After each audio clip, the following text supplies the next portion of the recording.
Introduction to the podcast, Do or Do Not. In America, we love the physician. We love stories about the physician's journey. This can be traced back to 1925 with the book Arrowsmith, written by Sinclair, and followed through current times with things like Grey's Anatomy and The Good Doctor always being in the top primetime ratings. Everyone knows that the physician's journey is a difficult one. Good grades in high school, 4 years of college, medical college achievement tests, followed by 4 years of medical school, and then a residency and possible fellowship training to even start working in the medical field. There are two types of medical schools in the United States. The first is for medical doctors, which grants a degree of MD. The second is Doctor of Osteopathic Medicine, which grants a degree of DO. What is a DO? There are 36 osteopathic medical schools currently in the United States. Osteopathic medical schools produce over 15% of the physician workforce in the U.S. There are currently over 150,000 practicing osteopathic physicians in the country. DO schools are termed osteopathic and MD schools allopathic. I think there are three main ways that we could distinguish these two types of medical schools. The first is admission criteria. MD schools very heavily look at grades from college and MCAT scores. Osteopathic medical schools tend to look a little more at life experience.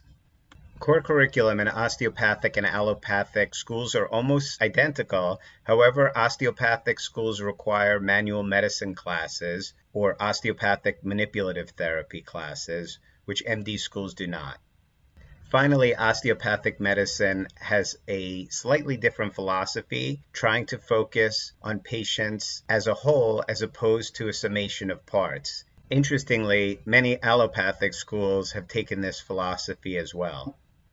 In most states, osteopaths are granted the same medical license to practice as their MD counterparts. And although in the past there have been some separations between osteopathic and allopathic residencies, over the past few years that has faded away. I first thought of the idea for this podcast, Do or Do Not, about a year ago, but didn't have time to pursue it.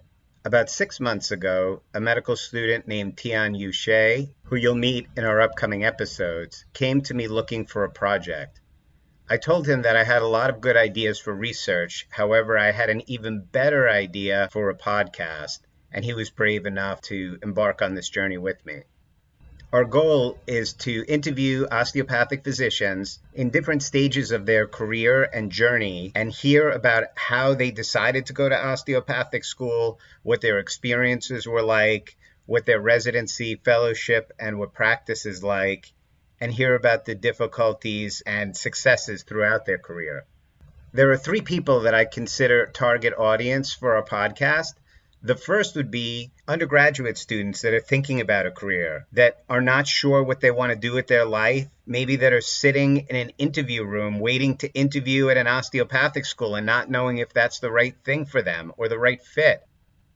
The second would be osteopathic medical students and residents who have started their training and are looking for some guidance, looking for some ideas about what is possible, what is not possible, what is the best way of getting to where they want to go. Finally, I think the podcast is great for physicians that are in practice that want to hear stories of other doctors and the general public who, again, as I stated at the beginning of this introduction, we all love the story of the physician's journey. I am an osteopathic physician and very proud of my education. Recently, there have been multiple books that I've read that have made me come to the conclusion that the osteopathic journey is one that has great value and is worthy of introspection. The first author is Malcolm Gladwell and his book, David and Goliath.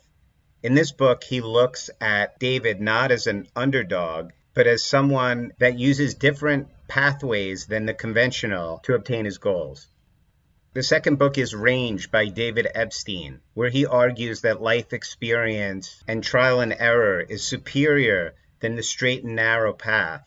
He argues that trying different careers before settling on your ultimate direction is important because it allows you to know exactly where you want to be and what you love to do.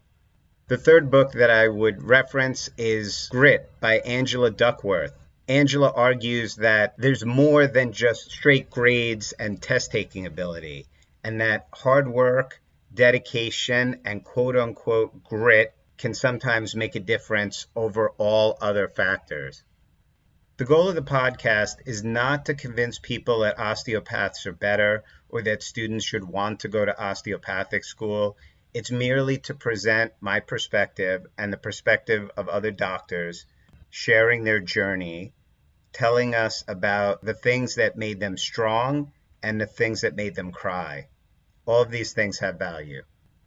The name Do or Do Not for our podcast comes from the modern epic Star Wars.